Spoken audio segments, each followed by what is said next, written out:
जाया फुआ को पूजा नहीं। अरे चन्नू साहब नहीं बदलेगा, दुनिया बदल जाएगा, चन्नू साहब नहीं बदलेगा। ये सतयुग है, ये सतयुग में मैंने जाया को पूजा दूंगा। कल युग आएगा, किसी का पास में 4-5 वाहन होगा, वो सबको सब अपना अपना भाई से पूजा मांगेगा, कहेगा कि कैसा साला चनुआ सा जो अपने बहन को पूजा दे दिया, जो आज हम लोग का बहन तबाह कर रही है, पूजा मांग रही है। ऐसा नहीं होगा।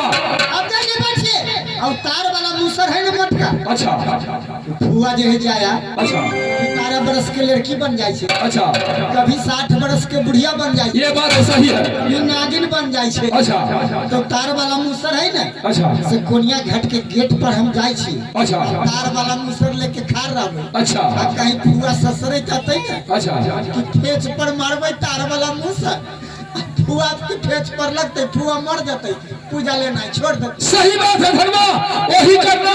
तुम यहाँ ड्यूटी करो। रे भागा ला यही चाली छलिए चानू सा।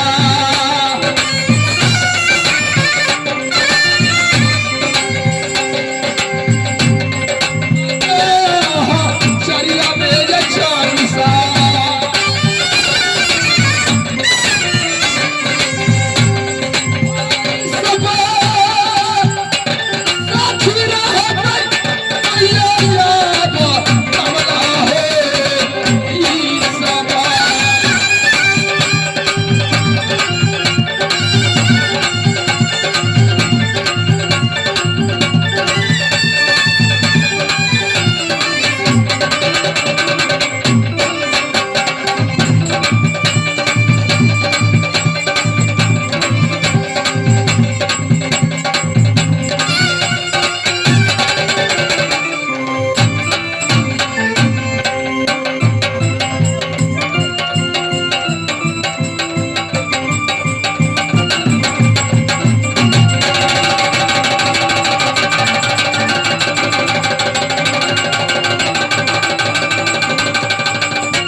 बेटी कहा थी मनीष सौदागर ने, मेरे भैया जी का नाम चंद्र सौदागर है, मेरी नाम जाया है। इस समय भैया जी कहे थे कि जाया तुम मेरा बेटा बड़ा लखिंदर के शादी करा दोगी। जैसे मेरा बड़ा लखिंदर बेटा है, जैसे मैं हूँ, जैसे मेरी पत्नी है, उसी तरह सब होना चाहिए। मैं भैया के सब कहा हुआ पूरा कर दी। तब भैया जी कहे कि तब मैं तुम्हें पूजा दूंगी। आज वही दिन है, बाला लखिंदर घर कोहबर में है। ये चल के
मैं देख रही हूँ थानवा सिपाही जो है वो गेट पर है। ऐसे मैं जाऊंगी तो पहचान लेगा, इसके लिए मैं नागिन की रूप बनाकर जाऊंगी।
फुआ बुझते आई पूजे न लेते कि दुनिया से नामे हम मिठा देवे। ये है तार वाला मुसर आ जाची गेटे पर हम दुनिया घर के गेट पर खड़ रहबे। अब फुआ ना के नहीं ससुराई थाते मारबे फेच पर कस के मर जाते। फुआ पूजा ले नहीं छोड़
खुशी रह तो हमरा गोर लगे छे। आगू में छिए त गोर लगे छे, अब परूछा में रहे छे त हमर तो शिकायते बतियाई रहे छे। ना तो हर शिकायत कर ले रे हमरा पास तू कथि कर। हम कहलिए यार चाचा के हो चाचा हुआ नागिन के नागिन है। कभी 60 वर्ष के बुढ़िया बन जाए छे, कभी 12 वर्ष के लड़की के भेष पकड़ ले, कभी नागिन बन कर के आवे छे। हां सब तार वाला मुसर जे है ना से कोनिया घर के गेट पर है। फुआ जे ससुराई त हतै ना, अच्छा कहीं के हाथ में ठेकतै तो फुआ के देह पर गिरते तो फुआ के चोट लग जतै। से तार वाला मुसर है ना से हटा के दोसर जगह धऽ दे। ओ से तू भैया से कह रही है। हम तो बुझला में आवे तू कहली कि तार वाला मुसर एन रखा आ जब ही आते ना तभी थुथला पर मारबै, मार जाते। पूजा के लगते क्या हाँ। तोरा पूजा के रोक तो संसार में पूजा ले लिया। तो भैया जे जे कहला कि जेना जेना कहल के तेना तेना तो हम पूरा कर देलिए। हाँ हाँ भैया कहले कि तू हमरा बेटा के शादी करा दे, तू तो हमर कोहबा घर में रह, हम तोरा पूजा दे। अच्छा ठीक है साथ तो तनी भैया के कही। हाँ एक कमेटी का भी से अनुरोध है, एक गिलास चाय लवा तो नहीं होते मुड़ी उड़ी ले लो। केरा के पत्ता। हाँ जल्दी।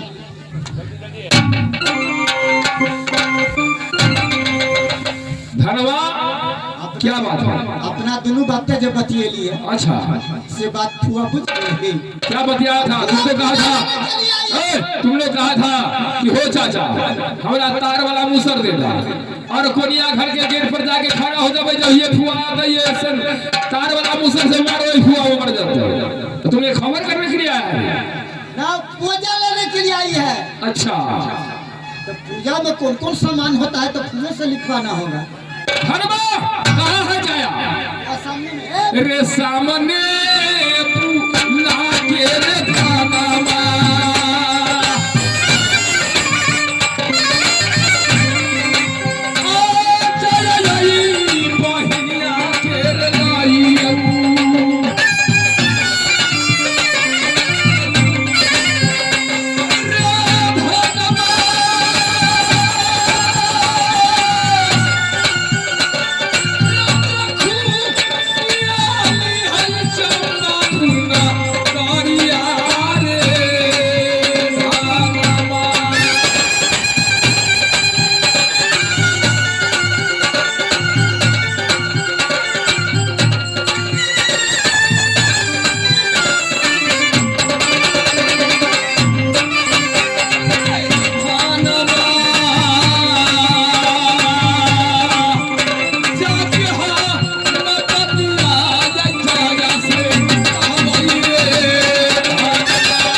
कल्याण रहेगी। जाया जाया क्या समय पूरा हो गया? मैं जानता हूँ समय तुम्हें पूरा हो गया, तुम्हारा वादा पूरा हो गया। मेरा बेटा बाला के तुमने अगुवाई करके शादी करा दिया। शादी कराकर मेरे बेटा मेरे पुतहू आंचल घर कोहबर में आराम कर रहा है। तुम्हारी ऑर्डर, तुम्हारी कहल, तुम्हारी वचन पूरा हुआ। आज तुम चनू साहब से पूजा लेने के लिए आई है। भी चनू साहब बहुत खुशी है। ये खुशी से पूजा के बहिनिया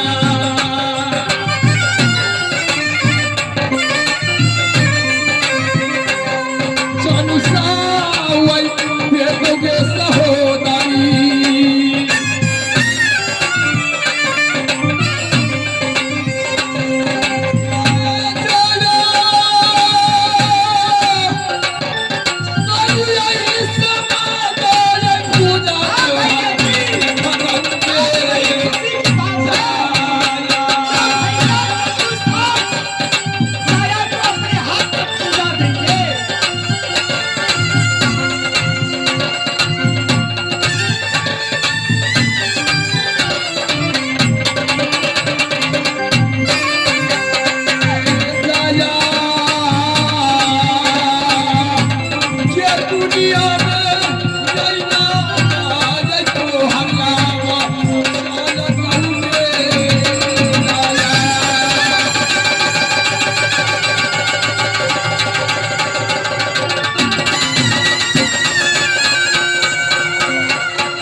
चन्नू साहब बहुत खुश है आज तुम्हें पूजा देने के लिए। भैया जी देरी नहीं कीजिए, ठीक है जाया। बड़ा जोर से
मैं समझ गया तुम्हें भूख लगी हुई है। धनमा रे धनमा रे बेहुदवा कहाँ चला गया रे? ए जाया बहुत आज खुशी में है भैया, बहुत भूख लगी है, जल्द खिलाइए। आज आपको समय है, टाइम है, जाया कापुर गया है। धनमा जाओ जाया से पूछो क्या क्या चीज पूजा में होगा, वो सारा जैसे चीज को तुलिया लेना है, समझ गया? पूजा को शुरुआत कर देना है और तुमको 1 2 3 बोलना है। तब जाया का कहना है कि अपना मुख में जैसे जाया दूध लावा उठाएगी और हम कौरा लेकर तैयार रहेंगे। जब ये वो लावा उठाने के लिए चाहेगी, रे बिजुली के कौरा या बचानुआ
मुझे दबा करके रखी है, बराबर आती है।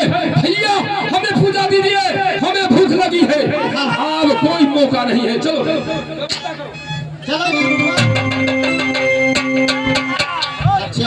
अरे केला देरी करे छे की तू सब विचारे छे? विचारे की कोन बात? तब फेर जल्दी हमरा दे, हमरा भूख लागल है। पूजा में कौन-कौन सामान लगता हूं लिखाए दे, हम बाजार जाब सामान लाब तब न तोरा पूजा। अरे अभी बाजार जाही के छी तू बोल आय के दिन से कथि करे रहला हिया से पहले बता दो। कौन सामान हो जो भूल गेल छी?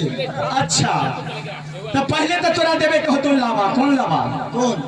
धान के जे भूजै छै, बासमती धान की। हां अच्छा आरो आ तेकरा बाद दूध, गाय के दूध। गाय के दूध आ कुमार बाछी के गोबर से ठाव लगा दे। ठाव लगा देते। आ केरा के पत्ता बिछा दे। हाँ अच्छा ठीक है, वही जल्दी कर, देरी न कर।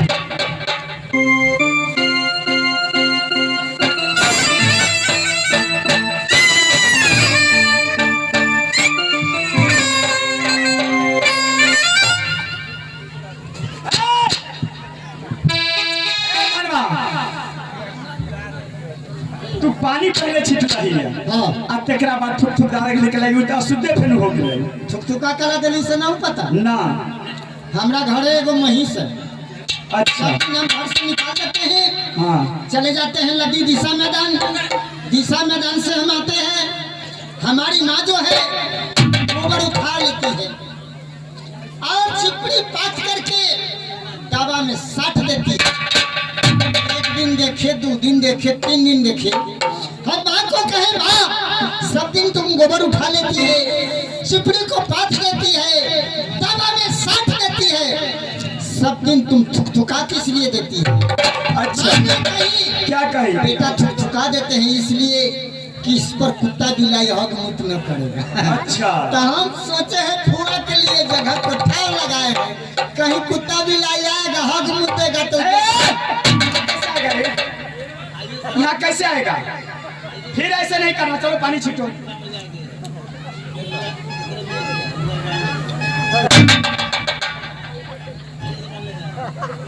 धन्यवाद।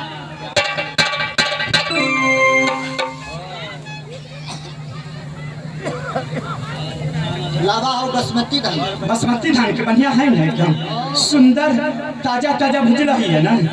दिन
अगरबत्ती है फुआ के, अगरबत्ती देखबे छी।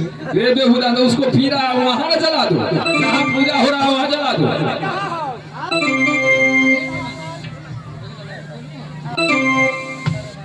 बेहुदा आधा सामान कहीं रख देता दूध ले आया। ए फुआ आगे तक केरा के पत्ता पर तो दूध बह जाता, एना का के चिरवा वो घर न जाबो आ तू गट गट पीने जाइए ना। हां हां केरा के पत्ता पर बह जाता दूध, वही पर धार ना तू चिरवा ना रे, तू सब पी गल ही जा, तू झूठे का।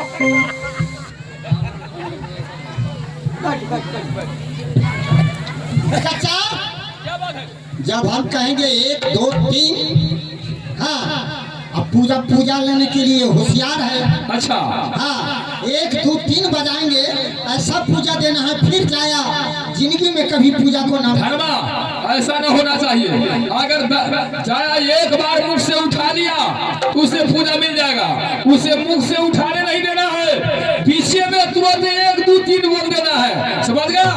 हाँ दिखा दो, अगरबत्ती का दिशा दिखा दो, 1 2 3 कहो और दूध उस पर रख दो, चलो।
ऐसा नहीं हो सकता है।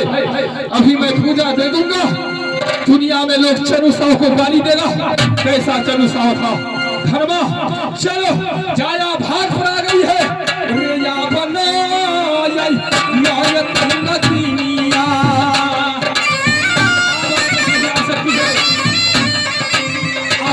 हमारा केवली पर धानमा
तू ठीक करना कैला है।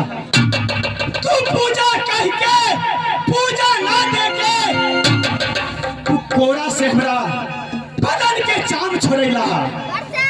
तोरा जितने पास में शान गुमान हा, हमर नाम नागिन है नागिन। हाँ सनातन कुमारा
तोरा मार मारा है, उसी तरह से बाला लखींदर अभी कोहबर घर में सो रहा है।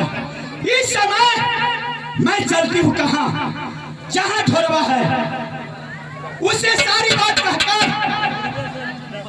रे तबता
में चलिए ई सदा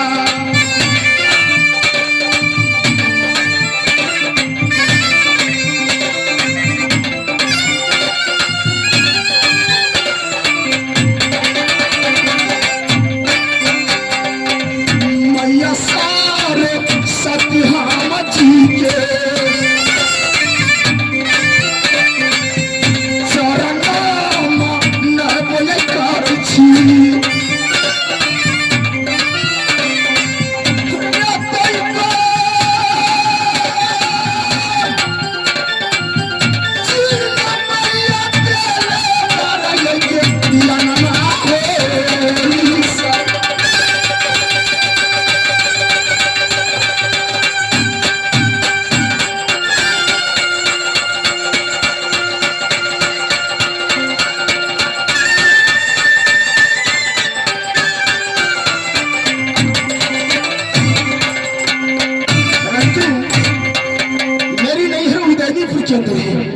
पिताजी की नाम बेचू साहब है, मेरी नाम सती बिहुला है, ससुराल चंपापुर के अंदर है। ससुर की नाम सन्नू साहब है और सासू की नाम सती सावर दुल्हन है। जब हमारे पिताजी और हमारे ससुर जी में दोनों में दोस्ती लगी, दोस्ती लगने के बाद एक समय आए तो हमारे ससुर जी हमारे पिताजी से कहे कि दोस्त आपके पास एक लड़की है और हमें पास एक लड़का है, अगर विचार हो जाए तो दोनों आदमी संबंध जोड़ लेंगे। उस समय में पिताजी ने कह दिए कि दोस्त हमारी लड़की सती है। कहा दोस्त आपकी लड़की सती है? तो कहा कि हाँ। जब हमारे पिताजी चले गए मोरंग में लौंग इलायची की लदनिया में, उस दिन हमारे ससुर जी से दोस्ती थे, उस दिन हमारे ससुर जी मोरंग लौंग इलायची की लदनिया में नहीं गए। उस दिन चल के एक सिपाही को लेकर उदयनीपुर में पहुंच गए। जब उदयनीपुर में पहुंचे तो महल में आवाज लगाए, मैं महल से निकलकर बाहर आई। हमने पूछे कि आप कौन हैं? वो कहने लगे कि बेटी तुम्हारे पिताजी से दोस्ती है। तुम्हारे पिताजी है कहाँ? हमने कहे कि चाचा हमें पिताजी मोरंग है लौंग इलायची की लदनिया में। कहा कि आज हमें ले फेंक चुका है, आज हम यही कमाएंगे, कल जाएंगे चंपापुर में। हमने एक लोटा पानी लाकर दे दिए और खाना बनाने के लिए गए। उस समय में कहते हैं चन्नू साहब जो हमारे ससुर जी हैं, बेटी तुम्हारी घर की मैं चावल दाल नहीं खाऊंगा, मैं चावल और मछली लाया हूँ खरीद कर बाजार से, चलिए मछली और चावल बना दी। मैंने कही कि चाचा पिताजी सुनेंगे कि दोस्त आए हुए थे उदयनीपुर में, तो हमारे दरवाजे पर अपने चावल दाल खा कर गए हैं, तो हमें पिताजी गुस्सा हो जाएगा। वो बात को नहीं समझे। जब हमारे सामने में रख दिए, कहा बेटी अगर ये मछली और चावल तुम बना देगी तो मैं भोजन करूंगा, अथवा नहीं तो मैं भोजन नहीं करूंगा। जब मैं चावल और मछली हाथ में रखी तो क्या थे उसमें? लोहा के मछलियां लेके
तो मैंने उस लोहा की मछली को जीवित करके पोखर में छोड़ दिया और कहने लगे कि चाचा ये मछली पकड़ दीजिए।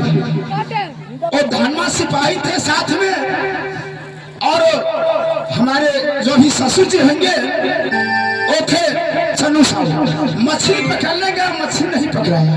कहा बेटी तू मछली पकड़ दो और इसके बाद तू बना दो। मैंने सबसे अजीब पैदा करके सबसे लोहा की मछली और पत्थर की चावल सिझा दी। दोनों आदमी की मैंने खाना लगाकर खिला दी। जब वो चलने लगे तो कहते हैं बेटी जो चावल और जो मैं मछली दी मुझे वापस चाहिए। हमने कहा चाचा जी और मछली चावल तो आपने हमें दिए, मैं सिझा कर आपको खिला दी, अब मैं कहाँ से लाऊं?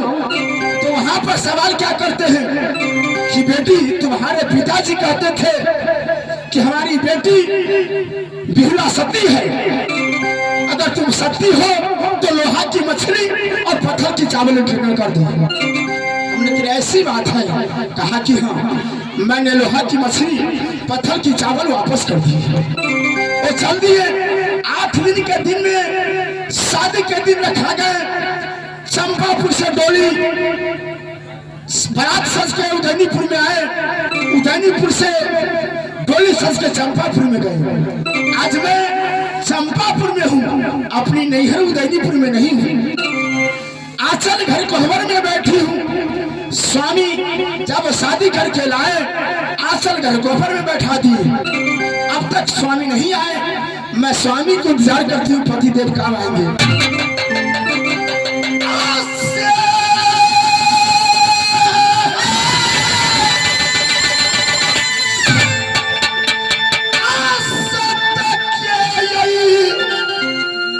हुआ के दीदी सा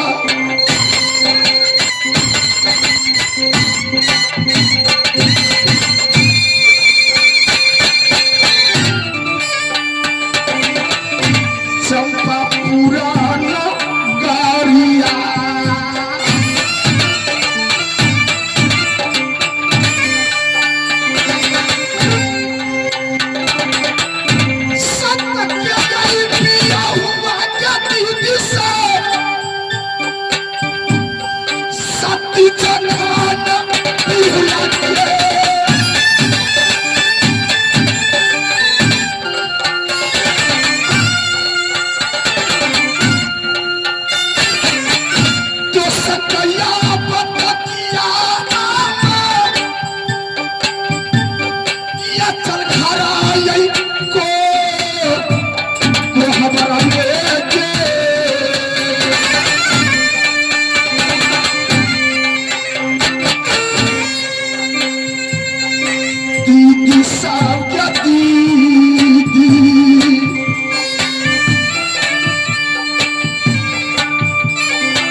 करती हूँ।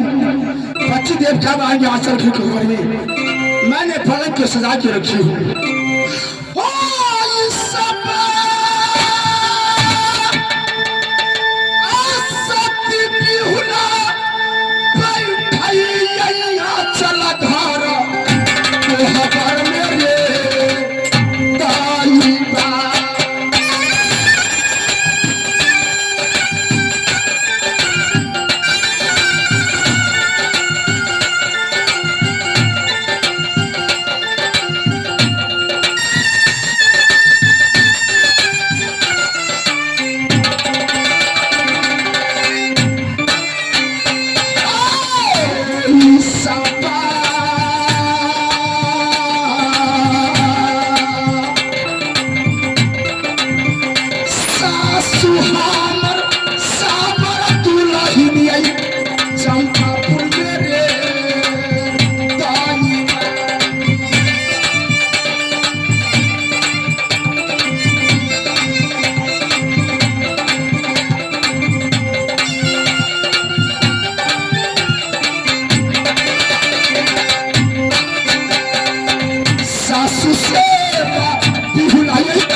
तब भगवान के प्रार्थना करैया, हे भगवान आई मानुष के दर्शन हो तब मानुष हमरा डैस ले, न तो हम मानुष के डैस ले। इसके बाद आई दर्शन कर ले से न तो आई है ढोरवा अपना मनारी से जमरा टार से निकल रहा हो सासरा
आशा सरायता पनिया में रह गई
ढोरवा नाग जो है अपना मनिहार में बैठा हुआ है। मैं इसे जाकर कहती हूँ सारी बात ऐसे नहीं, पहले उसे हल्ला काहे करता है।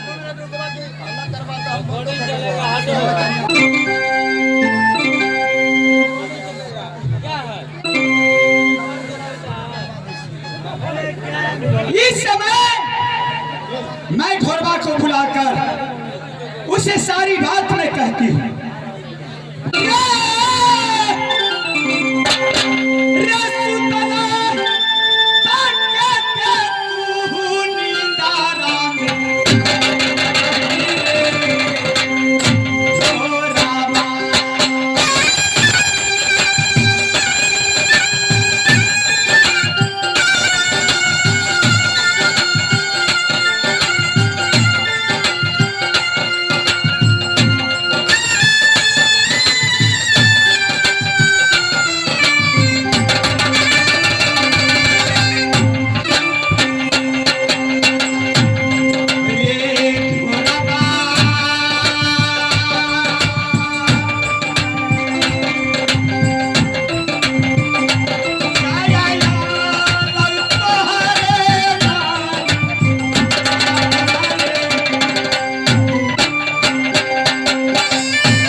फुआ गोर लगे। खुश रह रे ठोरबा रे की गए तोरा कितने बेर हम आवाज लगलिए हुआ आ तू कितने कहानी मिल में सुतल रहले से क्या फुआ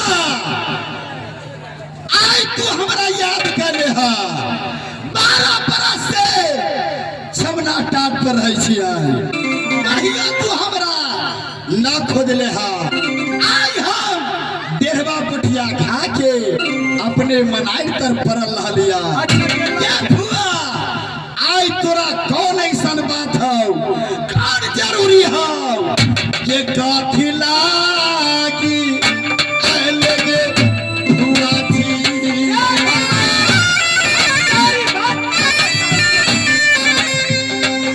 हमारा नायक पर ये फुआ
तू हमरा मनाई कर रहे हा की बात है जब तक तू कहबे ना तब तक ही ढोरवा न समझते तोरा समझा के हम कहै छियै सुन कह गे फुआ एना ना कहबे रे केना कहबे रे जबले ना साता रे बा चनामा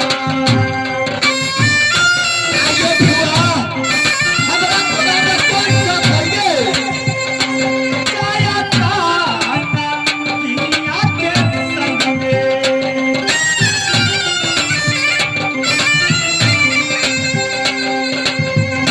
जबले ना साता तू चनामे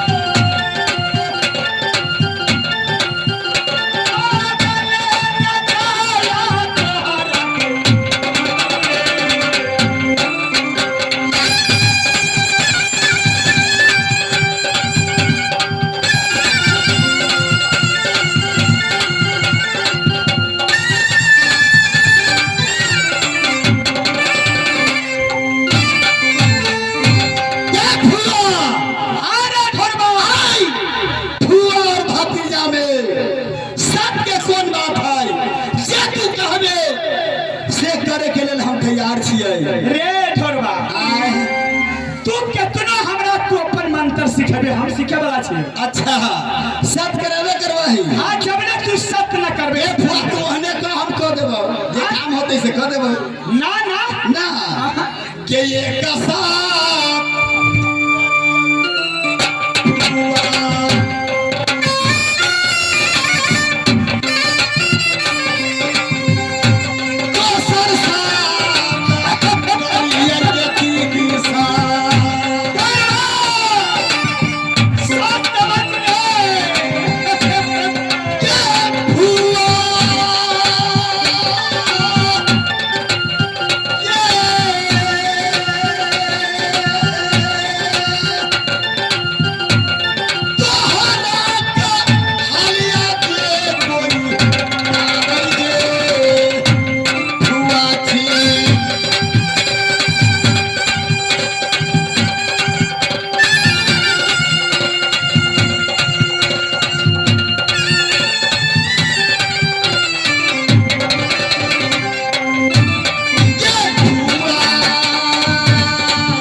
सुन कान खोल के। कान खोल दिलिए बेफुआ कहे ना इस समय है जे ना अच्छा चंपापुर में अच्छा हमारा भैया चंदू साहू के लड़का है अच्छा बाबा लखींदर। अच्छा समझ रही? समझ गई बेफुआ उस शादी करा के गौना करा के भैया आज कोहबर घर में है। अचल घर कोबर में है। हाँ तोरा की कहे के है ओकरा हमरा कहे के ये है तरह से करवावे के ये है की करवावे के है ओकरा अचल घर कोहबर में जाके अच्छा ओकरा तोरा दर्शन करे के होता क्या सात बाकी धरती छोड़ के ऊपर आसमान और उसमें अचल घर कोबर है वहां जाके और बाला के दर्शन करना है। दर्शन करे ये भुआ अब तो तू साथ करवा ले ठीक है तू आगे चल हम पीछे से आ रहे हैं। रे भागले चल छै रे जो तू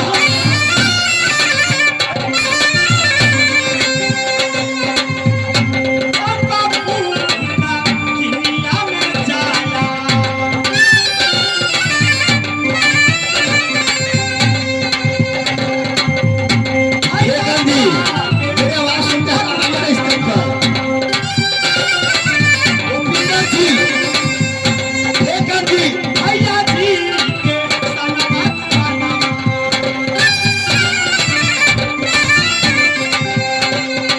चंपापुरना कनिया ने कहबई कनुआ के सानगुना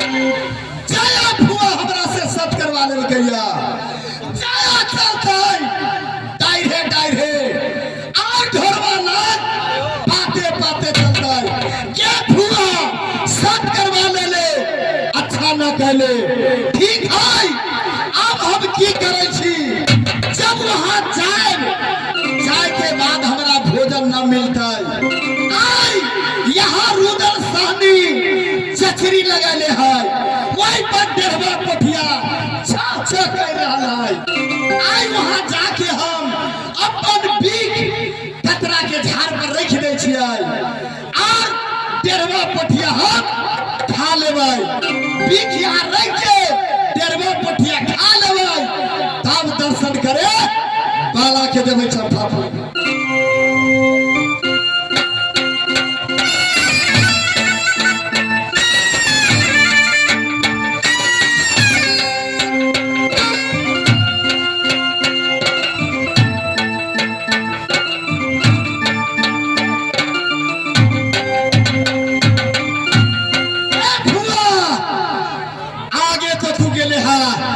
कतरा के धार पर देहवा पठिया खा ले छियै तब जबै चंपापुर।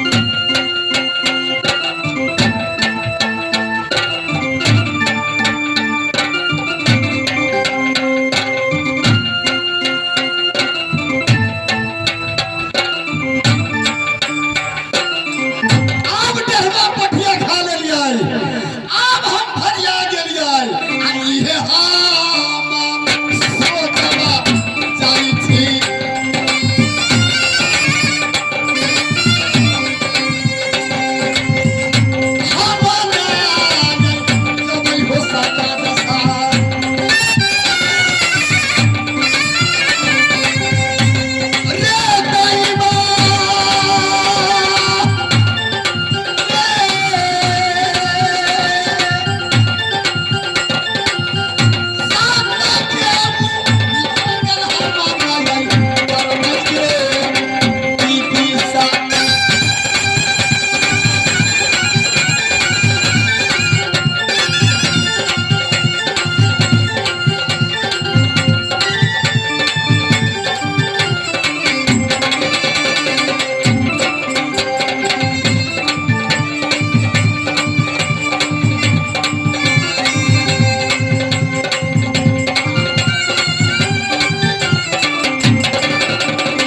बचा। इस समय मैं चलकर देखती हूँ कहाँ ढोरवा है, किस लिए नहीं आया।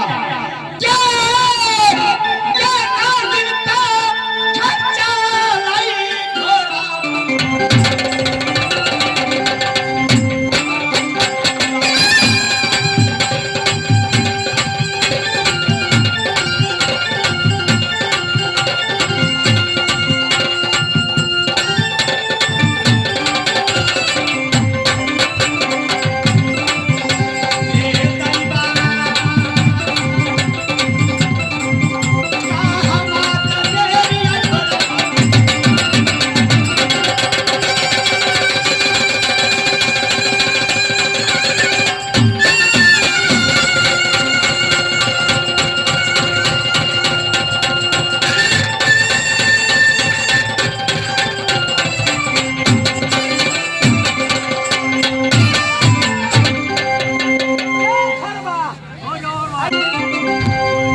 चचरी लगा देले डेरवा पठिया छह करत रहलैया।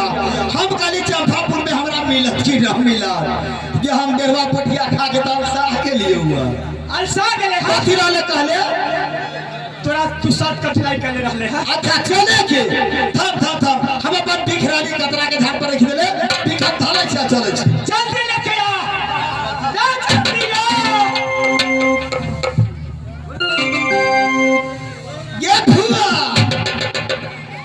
ये ये हम तक कतरा के झाड़ पर बिख रख देलिया यहाँ बिख रख देलिया डेढ़वा पठिया खाए चल गेलिया।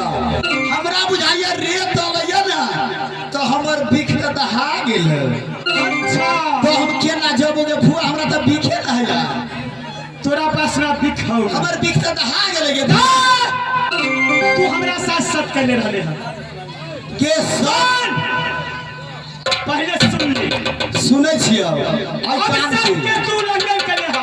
अच्छा हम तोरा श्राप नै छियो कथी कहै छै ना कहेगे फुआ ये गलती इस युग में तोहर बिख दहा गेलो धागे फुआ चुटी पिपरी बिरनी सब ले लेलकौ।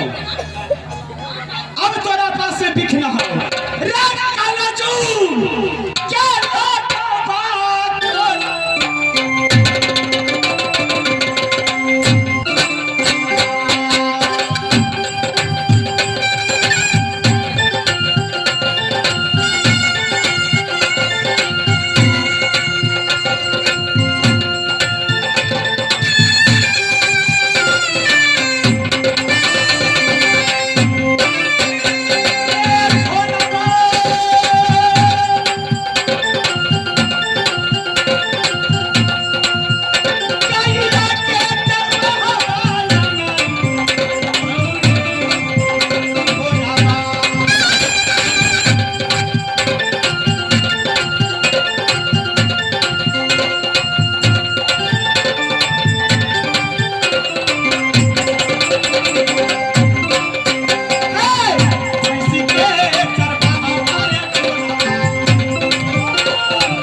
देखिए बाबू भैया सब बच्चे सबके अपनी नगर में क्या करेंगे ये लोग।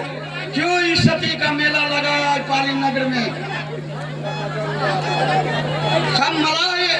सब मलाहे का बच्चा है, क्यों ऐसा नगर करते हैं से आकर के इनको समझिए। ओ बाबा जेना एकरा अपना घर द्वार बुझेबे न करे, हमरा घर में कथी लागे चल होय छै आ सब आवे छै आ यही में बुझाय छै कथी हम कहियो हो बाबा।